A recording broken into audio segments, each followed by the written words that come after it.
সম্মানিত উপস্থিতি, সর্বপ্রথম আল্লাহ সুবহানাহু ওয়া তাআলার বারগাহে শুকরিয়া জ্ঞাপন করব, যে আল্লাহ সুবহানাহু ওয়া তাআলা বিচার দিবসের মালিক, যিনি আমাদের হায়াত এবং মাউতের মালিক, বিশ্ব নিয়ন্তা, সে রব্বুল ইজ্জাতের বারগাহে শুকরিয়া জ্ঞাপনার্থে আমরা বলি আলহামদুলিল্লাহ।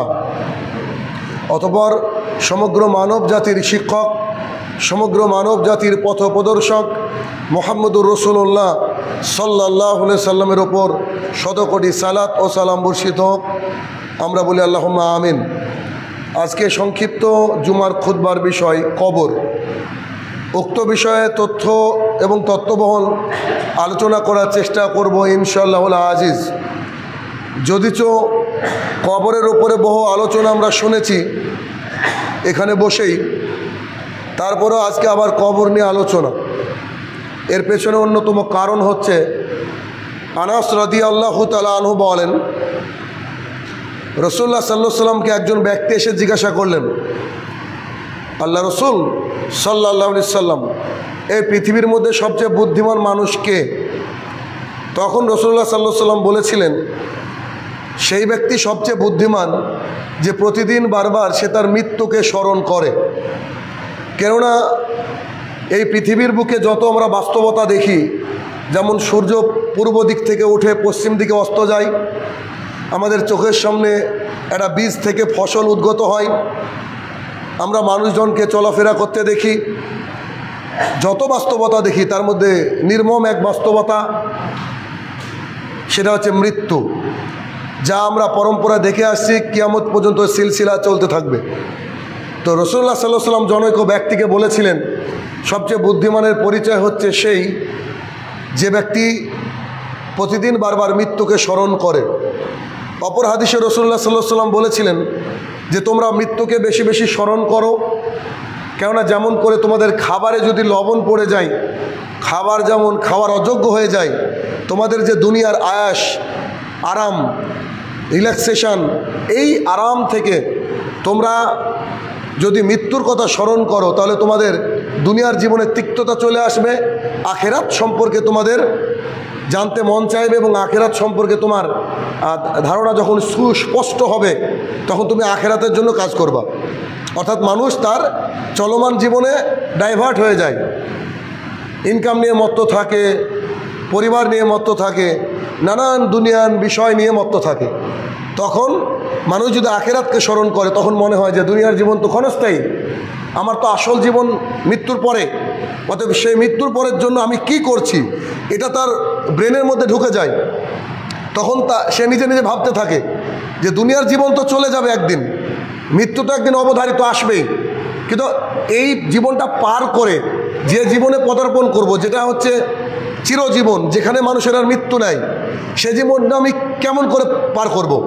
এইটা মানুষের মধ্যে যখন ঢুকে যায়, তখন মানুষ তার দুনিয়ার যে চলা তাকে একটু মন্থর করে দেয়, দুনিয়ার যে গতি তাকে একটু থামিয়ে দেয়, দুনিয়ার যে উপার্জনের নেশা তাকে একটু স্থিমিত করে দেয়, এবং সে ভাবতে লাগে যে আমাকে তো ফিরে যেতে হবে, তাহলে আমি আখিরাতের জন্য কি করছি। এটা হচ্ছে মূল টার্গেট একটা মানুষের লাইফের, যে আমরা মারা যাওয়ার পরের যে জীবন তা হচ্ছে ভয়াবহ জীবন। তো দুটো হাদিস থেকে আমরা জানলাম যে রাসূলুল্লাহ সাল্লাল্লাহু আলাইহি সাল্লাম বুদ্ধিমান মানুষের পরিচয় দিয়েছেন তাদেরকে দিয়ে যারা প্রতিদিন মৃত্যুকে বারবার স্মরণ করে। তাই জানা হাদিস, জানা কোরআনের আয়াত নিয়ে আবারও আজকের আলোচনার বিষয় হচ্ছে কবর। কেননা যাতে করে আমরা বুদ্ধিমান হতে পারি, যাতে করে আমরা আমাদের চলমান জীবনে যত পাপ হয় তাকে থামিয়ে দিতে পারি, যাতে করে আমরা আখেরাতমুখী হতে পারি, তার অন্যতম বিষয় হচ্ছে আখেরাতের প্রথম ধাপ হচ্ছে কবর। আল্লাহ সুবহানাহু ওয়া তাআলা কোরআনুল কারীমের মধ্যে বলছেন, আলহাকুমুত তাকাসুর হাত্তা জুরতুমুল মাকাবির। কোরআন আল্লাহ সুবহানাহু ওয়া তাআলার তরফ থেকে এক ঐশী বাণী, যা বিশ্লেষণ করতে গেলে গোটা পৃথিবীর সমস্ত বিদ্বানরা যদি বিশ্লেষণ করে, তো কোরআনের সম্পূর্ণ বিশ্লেষণ সম্ভব নয়। এ কথাই রাসূল আল্লাহ সুবহানাহু ওয়া তাআলা বলেছেন সূরা কালামের মধ্যে, যে পৃথিবীর সমস্ত পানি, সমস্ত সমুদ্রকে যদি কালি করে দেওয়া হয়, সমুদ্রের পানিগুলোকে, আর সমস্ত গাছগুলোকে যদি কলম করে দেওয়া হয়, তাও একটা মানুষ বা সমস্ত মানুষ, সমস্ত জিন মিলে আল্লাহ সুবহানাহু ওয়া তাআলার কালামের ব্যাখ্যা পরিপূর্ণভাবে লিখতে পারবে না। এটাই তার অর্থ। এই জন্য আল্লাহ সুবহানাহু ওয়া তাআলা বললেন আলহাকুমুত তাকাসুর, তোমরা ব্যস্ত থাকো তোমাদের দুনিয়ার জীবন নিয়ে। দেখেন একেবারে আল্লাহ তাআলার এই কথার সাথে আমরা সবাই একমত হতে বাধ্য যে আল্লাহ সুবহানাহু ওয়া তাআলা বলছে যে তোমরা দুনিয়ার জীবন নিয়ে ব্যস্ত থাকো। কি জীবন? দুনিয়ার জীবন মানে নিজের কেরিয়ার, দুনিয়ার জীবন মানে নিজের উপার্জন, দুনিয়ার জীবন মানে নিজের পরিবার পরিজন, দুনিয়ার জীবন মানে ফসল ফলানো, দুনিয়ার জীবন মানে কোর্ট কাছারি নানা ব্যস্ততা, মানে দুনিয়ার যে জীবন আল্লাহ তাআলা এই বাক্যটাই বলছে যে দেখো তোমরা দুনিয়ার জীবন নিয়ে ব্যস্ত থাকো। যদি আমি একেবারে ছোট্ট করে উদাহরণ দিই তাহলে বোঝা যাবে যে দেখেন আমরা কতটা নাদান, আমরা কতটা পরকাল বিমুখ, মানে পরকালের প্রতি যে আমাদের চিন্তাই নাই। আর আল্লাহ তাআলার কোরআনের এই বাণী যে আমাদের সাথে বাস্তব, তা অন্য কোথাও যাওয়া লাগবে না, আমাদের সাথে বাস্তব। যেমন তার প্রমাণ দেখেন, এখন সকাল থেকে মধ্যদিন, সকাল ধরেন 5:30টায় সকাল হয়েছে, তার থেকে এখন 12:30 আশেপাশে। তো এই যে 5-6 ঘন্টার একটা জার্নি, সকাল থেকে ধরে নিলাম 6 ঘন্টার একটা জার্নি, এই 6 ঘন্টার মধ্যে আমরা কি কাজ করেছি? হয়তো অনেকে বাজারে গিয়েছি, হয়তো নিজের জমিকে দেখতে গিয়েছি, হয় নিজের পড়াশোনার জন্য আমরা পড়াশোনা করেছি, কেউ বা স্কুলে গিয়েছি পড়াশোনা করতে, কেউ বা গিয়েছি চাকরি করতে, কেউ বা নিজের দোকানটাকে খুলে বসেছি। যদি হিসাব করা যায় 6 ঘন্টার মধ্যে প্রায় 6 ঘন্টা আমরা দুনিয়ার কাজে মত্ত থেকেছি, প্রায় 6 ঘন্টা। কিন্তু রাসূলুল্লাহ সাল্লাল্লাহু আলাইহি ওয়াসাল্লাম বলেছেন আজকের দিনে বেশি বেশি দরুদ পড়তে হয়। কোনো ব্যক্তি যদি একবার দরুদ পড়ে আল্লাহ সুবহানাহু ওয়া তাআলার তরফ থেকে 10 বার রহমত নাজিল করা হয়।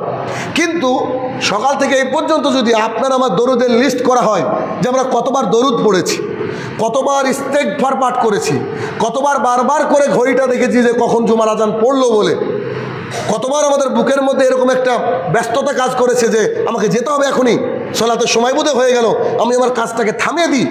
এই কাজটা কতটুকু করেছি আর দুনিয়া কতটুকু করেছি যদি হিসাব করে দেখেন তো 98% আমরা আমাদের নিজের কাজ করেছি, দুনিয়ার কাজ করেছি, আর 2% কেউ করেছি কেউ করেনি। এই কথাই আল্লাহ সুবহানাহু ওয়া তাআলা বললেন, আলহাকুমুত তাকাসুর, তোমরা পৃথিবী নিয়ে ব্যস্ত থাকবা, পরিবার নিয়ে ব্যস্ত থাকবা, কেরিয়ার নিয়ে ব্যস্ত থাকবা, ইনকাম নিয়ে ব্যস্ত থাকবা। কতদিন? হাত্তা জুরতুমুল মাকাবির, যতক্ষণ না তোমরা কবর দেখেছো।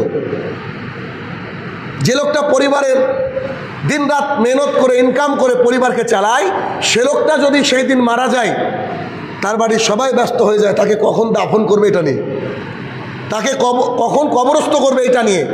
যতই ব্যস্ততা থাক না কেন, যতই তার ডিলিংস থাক না কেন, যতই তার বড় ধরনের কোনো কাজ থাক না কেন, সেই ব্যক্তির জন্য ওই কাজ আর করা সম্ভব নয়। তাই সে কি করে? দুনিয়ার জীবন থেকে আখেরাতের দিকে পাড়ি দেয়।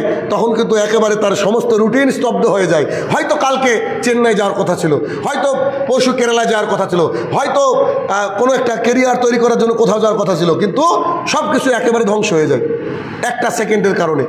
এটা হচ্ছে মৃত্যু, এটা হচ্ছে বাস্তবতা। এটাকেই রাসূল সাল্লাল্লাহু আলাইহি ওয়াসাল্লাম বারবার স্মরণ করতে বলেছেন, আর যা আমরা ভুলে বসে থাকি। তাই আল্লাহ তাআলা বললেন যে তোমরা দুনিয়া নিয়ে ব্যস্ত থাকো, অথচ তোমরা তোমাদের কাজ সমস্ত কিছু কোথায় গিয়ে থামে জানো? হাত্তা জুরতুমুল মাকাবির, যখন তোমরা কবরের মাটি দেখো তখন তোমাদের আর ইনকামের প্রয়োজন হয় না। যখন তোমরা কবরের মাটি দেখো তখন আর তোমাদের ফসল উদ্গত করতে, অর্থাৎ ফসল ফলাতে মন চায় না। যখন তোমরা কবরের মাটি দেখো তখন তোমাদের পরিবার নিয়ে এত ভাবনা তোমাদের আসে না। যখন কবর দেখো তখন তোমরা বলতে থাকো থাক থাক, আর লাগবে না, আর লাগবে না, আর লাগবে না। এ হচ্ছে আমাদের বাস্তবতার জীবন, দুনিয়ার জীবন আর আখিরাতের জীবন একটা ছোট্ট অংশ। তো আমাদেরকে কি করতে হবে? বারবার মৃত্যুর কথা স্মরণ করতে হবে। হ্যাঁ, দুনিয়াবি কাজ করতে হবে, যতটুকু না করলে আপনার সংসার চলে না। পৃথিবীতে কারো কাছে হাত পাতবেন না এমনটা ঠিক আছে, কিন্তু সারাক্ষণ যদি দুনিয়াই মনে করি তাহলে কিন্তু আমরা ভুল রাস্তায় রয়েছি। যেহেতু আল্লাহ সুবহানাহু ওয়া তাআলা অপর এক আয়াতে বলেছেন যে এই দুনিয়ার জীবনকে তোমরা বেশি বেশি প্রাধান্য দাও, বাল তুসিরুনাল হায়াতাদ দুনিয়া ওয়াল আখিরাতু খায়রু আবকা, তোমরা এই দুনিয়ার জীবনকে বেশি বেশি প্রাধান্য দাও। আসলে দুনিয়ার জীবনটা এত প্রাধান্য পাওয়ার জিনিস না, যেটা হচ্ছে আখিরাত সেটা হচ্ছে দুনিয়ার জীবনের চেয়ে লক্ষ কোটি গুণ উন্নত। তাই কি করতে হবে? আমাদেরকে দুনিয়াতে চলতে হবে, যতটুকু প্রয়োজন ততটুকু করতে হবে, কিন্তু আখিরাতের ভাবনায় সবসময় নিজেকে মশগুল রাখতে হবে। পরকালের জীবন যে ভয়াবহ তিনটে পর্যায়ে রয়েছে, তার প্রথম পর্যায় হচ্ছে কবর। সেই কবরের ব্যাপারে বেশ কিছু হাদিস এসেছে এবং আল্লাহ তাআলা কোরআনুল কারীমের মধ্যে বলেছে। আল্লাহ সুবহানাহু ওয়া তাআলা বলেছেন যে আমি ফেরাউনকে এবং তার লোকজনকে সকাল এবং সন্ধ্যাবেলায় কবরের মধ্যে জাহান্নামের আগুনকে পেশ করি, তাদেরকে বলা হয় তোমরা এই মহা আগুনের দিকে প্রবেশ করবে, অর্থাৎ কবরে আযাব সত্য। আয়েশা রাদিয়াল্লাহু তাআলা আনহা বলেন, জনৈক একজন ইহুদি মহিলা এসে আমার সামনে কবরের বিষয়ে কথা উত্থাপন করলেন। করার পরে তিনি বললেন, আয়েশা, তোমাকে আল্লাহ তাআলা কবরের আগুন থেকে, কবরের আযাব থেকে বাঁচা। এ বাক্য বলার পরে রাসূলুল্লাহ সাল্লাল্লাহু আলাইহি ওয়াসাল্লাম যখন বাড়িতে প্রবেশ করলেন, তাকে জিজ্ঞাসা করতে তিনি বললেন, জি আয়েশা, কবরের আযাব হচ্ছে সত্য। আয়েশা রাদিয়াল্লাহু তাআলা আনহা বলেন, তারপর থেকে আমি রাসূলুল্লাহ সাল্লাল্লাহু আলাইহি ওয়াসাল্লামকে কোনোদিন দেখিনি যে তিনি সালাত আদায় করেছেন অথচ কবর থেকে পানা চাননি। অর্থাৎ সালাত আদায় করলে তিনি কি করতেন? কবর থেকে পানা চাইতেন। অতএব কবরের আযাব যে সত্য, অত্র হাদিস থেকে, কোরআনের কিছু আয়াত থেকে আমরা বুঝতে পারি। কেননা অনেক এখন মুনকিরিনে হাদিস হয়েছে যারা খালি কোরআন মানে, অনেকে হয়েছে। এই ফিরকা হয়তো আমাদের এলাকায় এখনও ঢুকেনি, দেখতে পাবেন হয়তো আগামী দিনে, যারা শুধু কোরআন মানে, হাদিসকে মানে না। এটা যে মুনকিরিনে হাদিস, এরা মুসলমান নয়, তবু নিজেকে মুসলমান মনে করে। তো এরা মনে করে যে কবরে আযাব হবে না, ওরা মনে করে যে কোরআনে কবরে আযাব নাই, সব হাদিস, আর হাদিস হচ্ছে সব বানোয়াট, নাউজুবিল্লাহ। তারা মনে করে, কিন্তু কবরে আযাব কোরআন থেকেও প্রমাণিত, হাদিস থেকেও প্রমাণিত, এগুলো হচ্ছে বাস্তব। যায়েদ ইবনে সাবিত রাদিয়াল্লাহু তাআলা আনহু বলেন, রাসূলুল্লাহ সাল্লাল্লাহু আলাইহি ওয়াসাল্লাম একদিন একটা নাজ্জার গোত্রের বাগানের পাশ দিয়ে যাচ্ছিলেন। তিনি একটা খচ্চরের উপরে চড়েছিলেন, তিনি আর খচ্চরটা লাফিয়ে উঠল। রাসূলুল্লাহ সাল্লাল্লাহু আলাইহি ওয়াসাল্লাম কোনো রকম নিজেকে সামনে নিয়ে সাহাবায়ে কেরামকে বললেন, তোমরা কি বলতে পারো যে আশেপাশে কোনো কবর রয়েছে কিনা? তখন একজন উঠে বললেন, ওই যে 5 অথবা 6টা কবর। তখন তারা সংবাদ দিলেন যে তারা মুশরিক অবস্থায় মারা গিয়েছিলেন, অর্থাৎ দ্বীন ইসলাম তাদের কপালে জুটেছিল না, তার আগেই তারা মারা গিয়েছেন। তখন রাসূলুল্লাহ সাল্লাল্লাহু আলাইহি ওয়াসাল্লাম বললেন যে আমি একটা আশঙ্কা করছি, একটা ভয় করছি, তোমরা যদি তোমাদের মধ্যে কেউ মারা যায়, তোমরা তাকে দাফন করবে না, এই ভয় আমার হচ্ছে। আল্লাহ রসুল বলছেন, এই ভয় আমার হচ্ছে। যদি আমি এই ভয় না করতাম, তাহলে আমি আল্লাহ তাআলাকে বলতাম যে আল্লাহ, আমার সাহাবীদেরকে কবরে আযাব শুনিয়ে দাও যেমন আমি শুনতে পাচ্ছি। রাসূলুল্লাহ সাল্লাল্লাহু আলাইহি ওয়াসাল্লাম কি বললেন হাদিসের এই পর্যায়ে? যে আমি যখন যাচ্ছিলাম, খচ্চরটা লাফিয়ে আমাকে ফেলে দেওয়ার উপক্রম করলো, তিনি অনুসন্ধান করে দেখলেন 5-6টা কবর, মুশরিকদের কবর। আল্লাহ রসুল বলছে কবরে ভয়ঙ্কর আযাব হচ্ছে, যা আল্লাহ আমাকে শুনিয়েছে, আল্লাহ রসুলকে শুনিয়েছে। তিনি বলছেন যে আমি তোমাদেরকে শোনানোর জন্য আল্লাহকে বলতাম যে আল্লাহ, আমার এই কটা সাহাবী রয়েছে, এদেরকে শুনিয়ে দাও, তারাও দেখুক কবরে কেমন আযাব হয়। কিন্তু আমি আশঙ্কা করছি, আমি ভয় করছি যে এই কবরের আযাব যদি তোমরা শুনে নাও, তোমাদের মধ্যে কেউ যদি মারা যায়, তো তোমরা কেউ কাউকে দাফন করবে না, ভয়ে পালিয়ে যাবো, এত ভয়ঙ্কর। এরপরে রাসূলুল্লাহ সাল্লাল্লাহু আলাইহি ওয়াসাল্লাম আমাদের দিকে ঘুরলেন, ঘোরার পরে বললেন যে তোমরা সবাই বলো, হে আমাদের প্রতিপালক, আল্লাহ তাআলা আমাদেরকে যেন জাহান্নামের আগুন থেকে, জাহান্নামের ফিতনা থেকে বাঁচায়। তখন সাহাবায়ে কেরামরা বললেন, হে আমার প্রতিপালক, তুমি আমাদেরকে জাহান্নামের আগুন থেকে বাঁচাও। এরপরে রাসূলুল্লাহ সাল্লাল্লাহু আলাইহি ওয়াসাল্লাম আবার আমাদেরকে বললেন যে তোমরা বলো, হে আল্লাহ, তুমি আমাদেরকে কবরের ফিতনা থেকে বাঁচাও। আমরা বললাম, হে আল্লাহ, তুমি আমাদেরকে কবরের ফিতনা থেকে বাঁচাও। এরপরে রাসূলুল্লাহ সাল্লাল্লাহু আলাইহি ওয়াসাল্লাম বললেন যে হে আল্লাহ, তুমি আমাদেরকে প্রকাশ্য এবং গোপন সমস্ত পাপ, সমস্ত গুনাহ থেকে আমাদেরকে বাঁচাও। আমরা বললাম, হে আল্লাহ, আমাদেরকে সমস্ত প্রকাশ্য গুনাহ এবং গোপন গুনাহ থেকে বাঁচাও। এরপরে রাসূলুল্লাহ সাল্লাল্লাহু আলাইহি ওয়াসাল্লাম বললেন যে হে আল্লাহ, আমাদেরকে তুমি মসিহ দাজ্জাল, এই যে দাজ্জালের হাত থেকে বাঁচাও। তখন আমরা সবাই বললাম, হে আমাদের প্রতিপালক, তুমি আমাদেরকে এই দাজ্জালের ফিতনা থেকে রক্ষা করো। হাদিস বুখারী এবং মুসলিমে। অত্র হাদিস থেকে আমরা বুঝতে পারলাম যে কবরে খুব ভয়ঙ্কর আযাব হয়, যা মানুষ যদি কোনোদিন শুনতে পেত, পৃথিবীর কেউ শুনতে পাবে না, কথাই সত্য। যারা শুনে তারা মিথ্যাবাদী, যারা শুনতে পায়, আল্লাহ রসুলের মতন ব্যক্তিত্বকে আল্লাহ তাআলা শুনিয়েছিলেন এবং বুঝিয়ে দিয়েছিলেন আমাদেরকে যে কবরের আযাব কত ভয়ঙ্কর। কবরের আযাব যদি মানুষ শুনে নেয়, তাহলে কেউ কাউকে দাফন করতে এগিয়ে আসবে না। আনাস রাদিয়াল্লাহু তাআলা আনহু বলেন,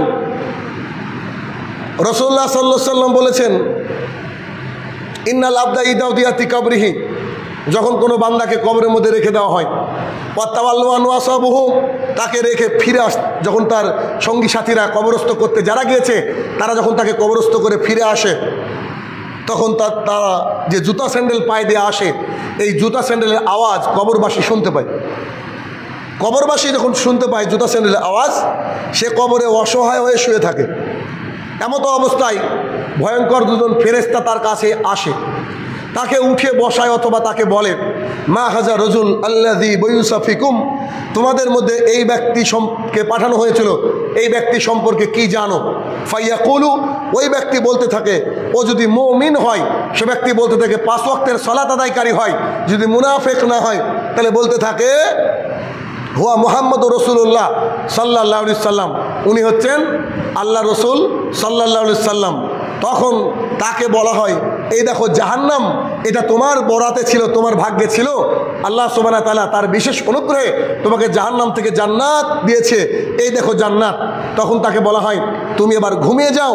তখন সে ব্যক্তি বলে, না, আমি আমার পরিবারের কাছে যাব, আমি আমার পরিবারকে গিয়ে বলবো যে আমি ভালো আছি। তখন সেই ফেরেশতা বলে, জি না, এখান থেকে পরিবারের কাছে যাওয়ার কোনো সুযোগ নাই, তুমি ঘুমিয়ে যাও। আর তুমি তেমন করে ঘুমিয়ে যাও যেমন করে বাসর রাতের দুলহান ঘুমিয়ে যায়, কেউ তাদেরকে ডিস্টার্ব করে না, প্রিয়জন ছাড়া। তুমি ঘুমিয়ে যাও, আর তোমার এই ঘুমটা ভাঙবে কিয়ামতের দিন, যেদিন আল্লাহ সুবহানাহু ওয়া তাআলা চাইবে সেদিন তোমার ঘুমটা ভেঙে যাবে। অতএব বোঝা যাচ্ছে যে কবরের ফিতনা হচ্ছে ভয়াবহ এবং কঠিন ফিতনা। আবু হুরায়রা রাদিয়াল্লাহু তাআলা আনহু বলেন, আব্দুল্লাহ ইবনে ওমর রাদিয়াল্লাহু তাআলা আনহু বলেন, রাসূলুল্লাহ সাল্লাল্লাহু আলাইহি সাল্লামকে বলতে শুনেছি, সাদ রাদিয়াল্লাহু তাআলা আনহু যখন মারা যান তখন আল্লাহ সুবহানাহু ওয়া তাআলার আসমান আকাশ থরথর করে কেঁপে উঠেছিল এবং সাদ রাদিয়াল্লাহু তাআলা আনহুর জানাজায় ৭০,০০০ ফেরেশতা জানাজায় অংশগ্রহণ করেছিল। যখন তাকে কবরস্থ করা হলো তখনও দেখা গেল কবরের দুই দিকের মাটি তাকে চেপে ধরেছে। রাসূলুল্লাহ সাল্লাল্লাহু আলাইহি ওয়াসাল্লাম তার জন্য দোয়া করেছিলেন, যদিও পরবর্তী সময়ে তার কবরের ওই দুই পাশের মাটিকে সরিয়ে দেওয়া হয়। অত্র হাদিস খুব কঠিন হাদিস, মানে বোঝা যাচ্ছে যে এত প্রিয় বান্দা ছিলেন আল্লাহ তাআলার সাদ রাদিয়াল্লাহু তাআলা আনহু, তিনি মারা যাচ্ছেন তখন আল্লাহর আরশ কেঁপে উঠছে। কত ইমানদার মানুষ হলে এমন হতে পারে? এবং আল্লাহ তাআলা স্পেশাল ৭০,০০০ ফেরেশতা তার জানাজায় অংশগ্রহণের জন্য পাঠাচ্ছেন, তবুও সেই সাহাবীর কবরকে চেপে ধরা হচ্ছে। কবর কত বড় ভয়ঙ্কর এবং কঠিন জায়গা। আবু হুরায়রা রাদিয়াল্লাহু তাআলা আনহু বলেন, রাসূলুল্লাহ সাল্লাল্লাহু আলাইহি সাল্লাম বলেছেন, মানুষ যখন কবরের মধ্যে মানুষকে যখন রেখে যাওয়া হয় তখন তার কাছে দুজন ফেরেশতা আসে, তারা দেখতে কালো, চোখ হচ্ছে নীল। ভয়ঙ্কর দুজন ফেরেশতা আসে, এসে কবরস্থ ব্যক্তিকে উঠে বসানোর পরে তাকে দেখানো হয় রাসূলুল্লাহ সাল্লাল্লাহু আলাইহি সাল্লামকে, বা তার দিকে নির্দেশ করা হয়। তারপরে জিজ্ঞাসা করা হয়, তুমি কি বলতে পারো এই ব্যক্তি কে? ও ব্যক্তি যদি মুমিন হয় তাহলে তাকে দেখে বলা হয় যে হুয়া মুহাম্মদুর রাসূলুল্লাহ সাল্লাল্লাহু আলাইহি সাল্লাম, তিনি আল্লাহর প্রিয় বান্দা এবং রসুল আল্লাহর দাস। এই কথা বলার সাথে সাথে তখন তাকে বলা হয় যে তুমি দেখো, এ হচ্ছে তোমার জন্য এই যে জাহান্নাম, আল্লাহ তাআলা তোমাকে জান্নাত দিয়েছে। সঙ্গে সঙ্গে তার কবরকে ৭০ হাত চারিদিকে প্রশস্ত করে দেওয়া হয়, অর্থাৎ চোখ যত দূর যাবে তার কবরকে অতটা প্রশস্ত করে দেওয়া হবে। তারপরে তার কবরে আলোর ব্যবস্থা করে দেওয়া হয়, সে অনাবিল সুখ শান্তির মধ্যে সেখানে বসবাস করতে থাকে, কবরের মধ্যে থাকে। আর অপর ব্যক্তি, যে ব্যক্তি মুনাফিক, বেদিন, বেঈমান, সেই ব্যক্তিকে জিজ্ঞাসা করা হয় এই ব্যক্তি সম্পর্কে কি জানো? সে ব্যক্তি বলে ফাইয়া কুলিয়ান নাস, ও বলতে থাকে লোকের জন্য যা বলতো আমি অত দূরই বুঝি, আমি অত বুঝি না। এই যখন বলবে তখন তাকে বলা হবে যে তুমি পড়াশোনাও করনি এবং তুমি কোরআন এবং সুন্নাহ মোতাবেক চলারও চেষ্টা করনি, অর্থাৎ তুমি পড়োনি এবং তুমি শুনোনি। যখন এই বাক্য বলা হবে তখন তাকে একটা হাতুড়ি দিয়ে মারা হবে। রাসূলুল্লাহ সাল্লাল্লাহু আলাইহি ওয়াসাল্লাম বলছেন যে ফেরেশতা সেই ব্যক্তিকে হাতুড়ি দিয়ে মারবে, সেই ফেরেশতার চোখও নাই, সেই ফেরেশতার কানও নাই, অর্থাৎ মারের গতি হবে চরম কঠিন। এত মার মারবে, রাসূলুল্লাহ সাল্লাল্লাহু আলাইহি ওয়াসাল্লাম বলছেন গোটা পৃথিবীর সবাই তার মারের আওয়াজ, তার চিৎকারের আওয়াজ, তার আকুতি মিনতির আওয়াজ, তার বেঁচে বাঁচার জন্য যে আওয়াজ, সে আওয়াজ শুনতে পাবে। ইল্লা সাকালাইন, শুনতে পাবে না শুধুমাত্র মানুষ, আর শুনতে পাবে না জিন। তার মানে বোঝা যাচ্ছে একটা কুকুর, বেড়াল, একটা ছাগল, গরু, এরাও কবরের আযাব বুঝতে পারে। এই জন্য তারা আল্লাহর আনুগত্যশীল, এই জন্য তারা আল্লাহর অনুগত। আর আমরা মানুষরা এগুলো বুঝতে পারিনি বিধায় আমরা কিন্তু এগুলো কবরের প্রতি অতটা আমাদের খেয়াল নেই। দুনিয়ার জীবনে আপনি যতই কঠিন, যতই সুন্দরভাবে সময় পার করেন না কেন, কবরের একটা সেকেন্ডের আযাব গোটা পৃথিবীর সমস্ত কিছুকে ভুলিয়ে দেবে। এই জন্য কবরের প্রতি আমাদেরকে উদাসীন নয়, বরং কবরে গেলে আমরা বাঁচতে পারবো কিনা, কবরে আমাদের কি হালাত হবে, এটা আমাদেরকে বুঝতে হবে। রাসূলুল্লাহ সাল্লাল্লাহু আলাইহি ওয়াসাল্লামের যতজন সাহাবী ছিলেন, তার মধ্যে 10 জন সাহাবী যিনারা দুনিয়ার বুক থেকে জান্নাতের সুসংবাদ পেয়েছিলেন। আমরা প্রায় জানি সাহাবীদের নাম। অন্যতম তার নিজের জামাই, অন্যতম তিনি যেনাকে গনি বলা হয়, এত দান করতেন, বহুবার তিনি জান্নাতের সার্টিফিকেট পেয়েছেন। আরও সাহাবীরা তো সার্টিফিকেট পেয়েছেন জান্নাতে যাওয়ার, কাউকে আল্লাহ রাসূল বলছে তুমি জান্নাতে যাবা। কিন্তু যার কথা এখন বলছি, তিনি বহুবার জান্নাতে যাওয়ার কথা আল্লাহ রাসূলের কাছ থেকে শুনেছেন, মাল্টিপল টাইম। মানে আল্লাহ রাসূল তাকে দেখলেই বলতেন যে তুমি জান্নাতি। তার মানে কত ভালো চরিত্র, কত ভালো মানুষ তিনি ছিলেন, আর কনফার্ম যে তিনি জান্নাতি, কারণ আল্লাহ রাসূল বলেছেন, তার কথাকে এদিক ওদিক করা যায় না। তিনি হচ্ছেন উসমান ইবনু আফফান রাদিয়াল্লাহু তাআলা আনহু। উসমান রাদিয়াল্লাহু তাআলা আনহু তিনি যখন কবরের সামনে দাঁড়াতেন, তিনি হাউমাউ করে বাচ্চা ছেলের মতো কাঁদতেন।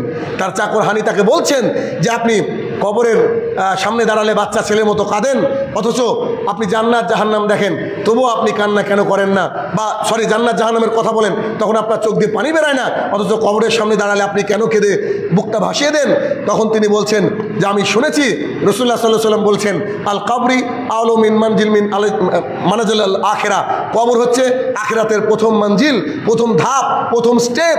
যদি কেউ এখানে আটকে যায়, তার পরবর্তী স্টেপ, পরবর্তী ধাপগুলো খুব কঠিন হয়ে যাবে। আমি ওসমান খুব ভয় করি আমার অবস্থা কি হবে। যে ব্যক্তিকে আল্লাহ তরফ থেকে রাসূলুল্লাহ সাল্লাল্লাহু আলাইহি ওয়াসাল্লাম সার্টিফিকেট দিয়েছেন যে তুমি জান্নাতে যাবা, সেই ব্যক্তি বলছে যে আমি কি করে কবরে থাকব। একটা কথা আপনার জীবন পরিবর্তন করার জন্য যথেষ্ট। একটা কথা, যে তিনি কাঁদছেন কবরের সামনে দাঁড়িয়ে যে আমি করব কি, অথচ তিনি 100% জান্নাতি, গোটা পৃথিবীর সবাই জানে। তাহলে এখান থেকে আমাদেরকে শিক্ষা নিতে হবে যে আমরা কবরে কি টিকতে পারবো? যা আমল করি, যা পাপ করি, তাদের সমন্বয় করে কি কবরে টিকা সম্ভব? যদি সম্ভব হয় তো আলহামদুলিল্লাহ, যদি সম্ভব না হয় তো এখন থেকে তওবা করে আবার ফিরে আসতে হবে দ্বীন ইসলামের পথে। আল্লাহ তাআলা আমাদেরকে সেই তৌফিক আদা করুক। আল্লাহুম্মা আমিন।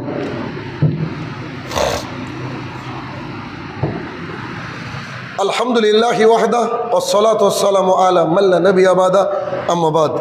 বারা ইবনে আযিব রাদিয়াল্লাহু তাআলা আনহু বলেন, রাসূলুল্লাহ সাল্লাল্লাহু আলাইহি ওয়াসাল্লাম বলেছেন, যখন বান্দাকে কবরের মধ্যে রাখা হয়, দুজন ফেরেশতা আসে। একজনের নাম হচ্ছে নাকির, অপরজনের নাম হচ্ছে মুনকার। কবরস্থ ব্যক্তিকে রেখে তার আত্মীয় পরিজন যখন ফিরে চলে যায়, সঙ্গে সঙ্গে কোনো দেরি না করেই ফেরেশতাদ্বয় তাকে উঠিয়ে বসায়। উঠে বসে সঙ্গে সঙ্গে তাকে বলা হয় যে মান রাব্বুকা, তোমার রব কে? ফাইয়াকুলু, ওই ব্যক্তি বলে রব্বি আল্লাহ, আমার রব হচ্ছে আমার প্রতিপালক আল্লাহ সুবহানাহু ওয়া তাআলা। এ ব্যক্তি মুমিন।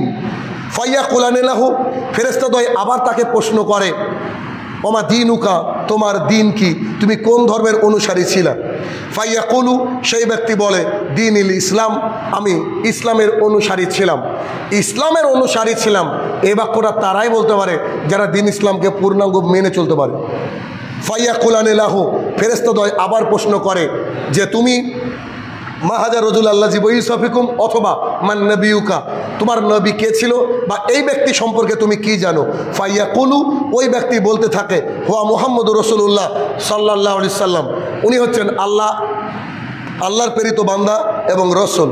যখনই তিনটি বাক্য করা হয়, তখন সেই ব্যক্তি আবার তাকে প্রশ্ন করে যে ওয়া ইলমুকা বিহাযা রজুল, তুমি কি করে জানলে এই বিষয়গুলো? ফাইয়াকুলু, 4 নম্বর প্রশ্নের উত্তর সেই ব্যক্তি দেয়। কি দেয়? সে ব্যক্তি বলে কারাতু কিতাব আল্লাহ, আমি আল্লাহর কিতাব পড়েছি। ফা আমানতু বিহি, তার প্রতি ঈমান এনেছি। শুধু আল্লাহর কিতাব পড়লে হবে না, তার প্রতি ঈমান আনতে হবে। কারাতু কিতাব আল্লাহ, আল্লাহর কিতাব পড়েছি। ফা আমানতু বিহি, তার প্রতি ঈমান এনেছি, ফাসাদ্দাকতুহু, তাকে সত্যায়ন মনে করেছি বা তাকে সত্যি মনে করেছি। যখন এই কথা বলা হবে, ফাউনিদি মিনাদি মিনাস সামা, উপর থেকে আকাশ থেকে একজন ঘোষণাকারী বলবে, ফাফরেসুহু মিনাল জান্নাহ, তার জন্য জান্নাতের বিছানা বিছিয়ে দাও। ও লেবাসু মিনাল জান্নাহ, তার জন্য জান্নাতের পোশাক পরিয়ে দাও। ও ইফতাহু লাহু বাবান মিনাল জান্নাহ, তার দিকে জান্নাতের একটা গেট খুলে দাও। এমতো অবস্থায় সাদা পোশাক পরে সুন্দর চেহারা বিশিষ্ট কে যেন একজন আসবে, তাকে দেখে বলবে, মান আনতা, আপনি কে? ফায়াকুলু, ওই ব্যক্তি বলবে যে আনা আমালুকা সালেহ, আমি আপনার ভালো আমল, আমি আপনার তাহাজ্জুদ, আমি আপনার দান, আমি আপনার ভালো কথা, আমি আপনার সাদাকা, আমি আপনার মানুষকে সাহায্য সহযোগিতা করা, এইগুলো হচ্ছে আমি।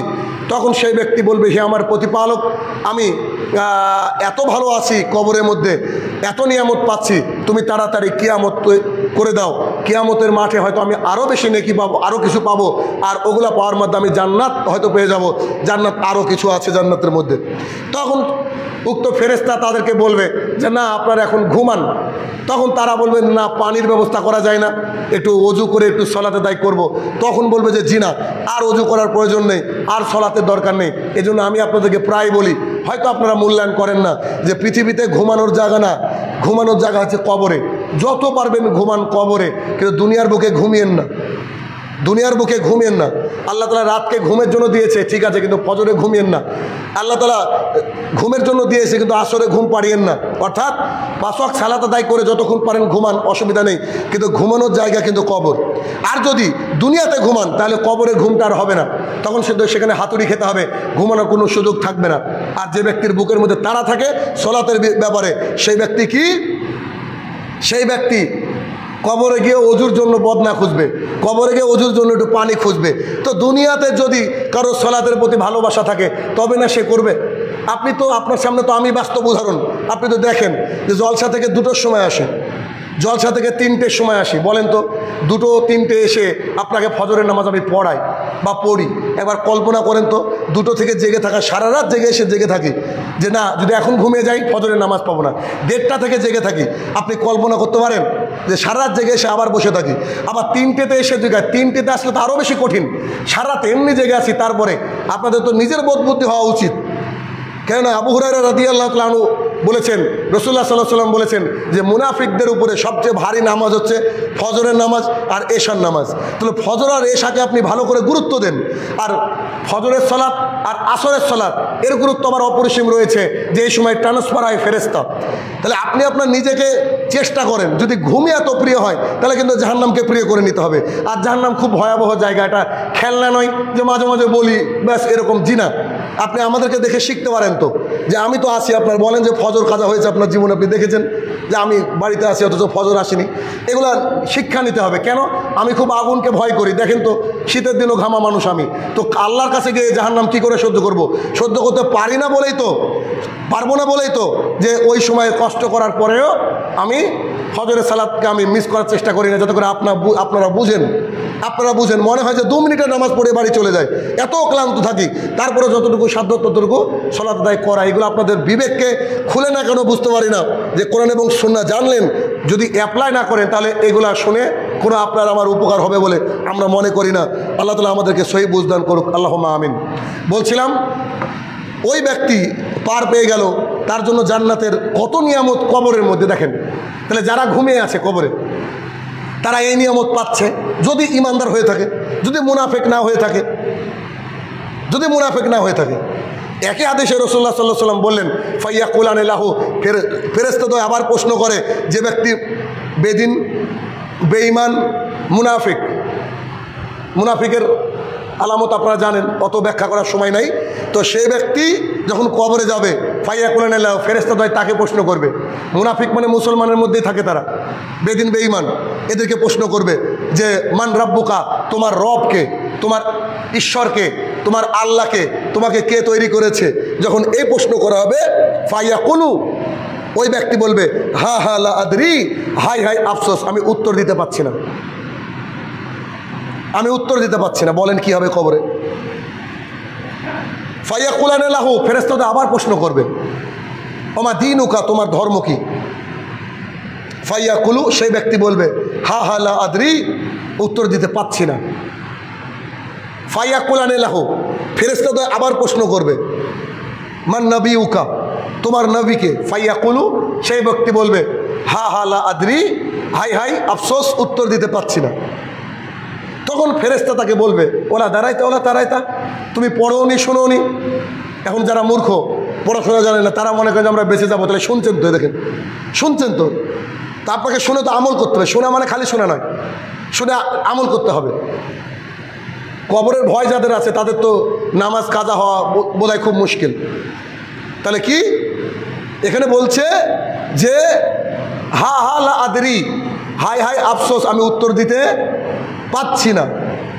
এবার তো যখনই বলেছে তখন আল্লাহ সুবহানাহু ওয়া তাআলা বা ফাউনিদি মিনাদি মিনাস সামা, উপর থেকে একজন ঘোষণাকারী এসে বলছে আন কাযাবা, ও মিথ্যা কথা বলছে। আর আগের বাক্যে আল্লাহ বলেছিল আন সাদাকা আবদি, আমার বান্দা সত্য কথা বলেছে, যেটা আমি মিস করেছি বলতে গিয়ে। এখন বলছে আন কাযাবা, ও মিথ্যা কথা বলেছে। আল্লাহ তাআলা যদি এত দূর দাঁড়িয়ে যেতেন, এখানে থেমে যেতেন, তাহলে অনেক ব্যাপার ছিল, একটু আরামের ব্যাপার ছিল কবরে, যে কিয়ামতের মাঠে যা হবে হবে, কবরে একটু আরাম। কিন্তু আল্লাহ সুবহানাহু ওয়া তাআলা ঘোষণাকারীকে দিয়ে কি বলাচ্ছেন? ফাফরিসু মিনান নার, তার জন্য জাহান্নামের বিছানা বিছিয়ে দাও। এটা আমার বুদ্ধিতে ধরে না, আপনার বুদ্ধিতে ধরবে কিনা জানি না, যে একটা মানুষকে জাহান্নামের আগুনের বিছানা দেওয়া হবে। বলেন এবার সহ্য করতে পারবেন কি করে? যা বলি এগুলো খেলনা নয়, এগুলো আল্লাহ রাসূল সাল্লাল্লাহু আলাইহি ওয়াসাল্লামের মুখ থেকে নেওয়া। হাদিস বর্ণনা করেছে বারা ইবনে আজেব, আমি আয়েশা বলিনি, আমি আবু হুরায়রা বলিনি। যে বাক্য আল্লাহ রাসূল ব্যবহার করেছেন তাই আপনার সামনে হুবহু পেশ করছি। বলছে ফাফরিসু মিনান নার, আর আগের বাক্যে কি বলেছো? যে তার জন্য জান্নাতের বিছানা বিছিয়ে দাও। আর এখন এদের জন্য কি বলা হচ্ছে? জাহান্নামের বিছানা বিছিয়ে দাও। আল্লাহ তাআলা রাগ হবে না? আল্লাহ তো খুব বেশি মানতে বলেনি, সামান্য কিছু মানতে বলেছিল, তাই তো আমরা পারিনি। তারপরে ঘোষণাকারী বলবে ও লেবাসু মিনান নার, তার জন্য জাহান্নামের পোশাক পরিয়ে দাও। তারপরে আবার বলবে ও ইফতাহু লাহু বাবান মিনান নার, জাহান্নামের দিকটা দরজা খুলে দাও। জাহান্নাম মানে আগুনের আগুন। তাহলে আগুনের বিছানা, আগুনের পোশাক, এবং দাউ দাউ দাউ দাউ করে আগুন আসছে একটা জানালা দিয়ে, সেই জানালাটা খুলে দেওয়া হবে। কুৎসিত কালো দেখতে, এত খারাপ একজন ব্যক্তি আসবে। এই ব্যক্তি এমনি তো ভীত সন্তুষ্ট, চারিদিকে আগুন আর আগুন, আগুনের পোশাক, অবস্থা খুব ভয়াবহ। তাকে দেখে বলবে মা নামচা, তুমি কে? তোমাকে দেখে মনে হচ্ছে তোমার মধ্যে যে অকল্যাণ রয়েছে, তোমাকে দেখে, তোমার চেহারা দেখে মনে হচ্ছে তোমার মধ্যে খারাপ কিছু আছে। সেই ব্যক্তি উঠে বলবে আনা আমালুকা খাবিস, আমি তোমার খবিস আমল।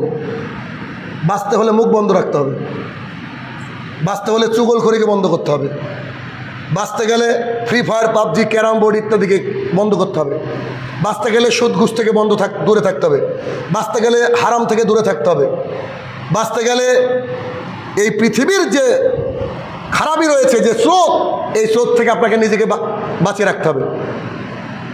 এইগুলাকে মিলে, এই খারাপিগুলোকে মিলে, এই আড্ডাগুলোকে মিলে, খারাপ কথাগুলোকে মিলে আল্লাহ তাআলা একটা মানুষ তৈরি করে দেবে।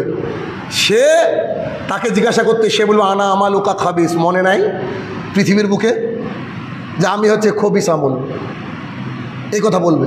আমাদের চরিত্র, এই চরিত্রকে একদিন একটা মানুষ হিসেবে ফর্ম করা হবে, সে সামনে আসবে। দেখেন পৃথিবীর বুকে চলতে গেলে একটা জিনিস মাথার মধ্যে রাখবেন, যে ওই যে হাদিস, খুব সুন্দর একটা হাদিস, আবু বকর রাদিয়াল্লাহু তাআলা আনহু কে একজন ব্যক্তি এসে গালি দিচ্ছে, চরম গালি দিচ্ছে। আবু বকর রাদিয়াল্লাহু তাআলা ওই দোষ করেনি ওই দোষ। রাসূলুল্লাহ সাল্লাল্লাহু আলাইহি ওয়াসাল্লাম দূর থেকে দেখছেন আর মিটমিট করে হাসছেন। দেখি আবু বকর দাঁড়িয়ে আছে, ওই দোষ করেনি। আবু বকর দাঁড়িয়ে আছে, কিছু বলছে না, ওর ক্ষমতা আছে বলার। আবু বকরের জন্য বলছে কতক্ষণ, আশ্চর্য তো, আমি যা করিনি তাই আমাকে বলা হচ্ছে। তখন আবু বকরের জন্য বলতে লাগলেন, রাসূল সাল্লাল্লাহু আলাইহি ওয়াসাল্লাম ওখান থেকে উঠে চলে গেলেন। তখন আবু বকর রাদিয়াল্লাহু আনহু গিয়ে ছুঁড়ে দেখছেন আল্লাহ রাসূলের মুখটা একটু মলিন হয়ে গেছে। তখন আবু বকর রাদিয়াল্লাহু আনহু বলছেন আমার পিতামাতা আপনার উপরে কোরবান হোক, আপনি উঠে চলে আসলেন, লোকটা আমাকে গালি দিচ্ছিল, আপনি দেখলেন না? তো রাসূল সাল্লাল্লাহু আলাইহি ওয়াসাল্লাম বলছে আমি উঠে আসলাম এই জন্য যে যতক্ষণ তুমি চুপ ছিলা ততক্ষণ তোমার তরফ থেকে ফেরেশতা জবাব দিচ্ছিল, আর যখন তুমি বলতে লাগলা ফেরেশতা চলে গেল। তো আমি আবার কী করবো থেকে আমি চলে আসলাম। শোনো, আল্লাহ সমস্ত কিছুর বিচার করবে, তুমি চুপ থাকো না, তুমি চুপ থাকো, বিচার আল্লাহ তাআলা করবে। কবর খুব ভয়ঙ্কর জায়গা। তাহলে কি এখানে এই বাক্য বলা হলো, বলার পরে যদি আরও বেঁচে যেতাম তত বেঁচে যেতাম।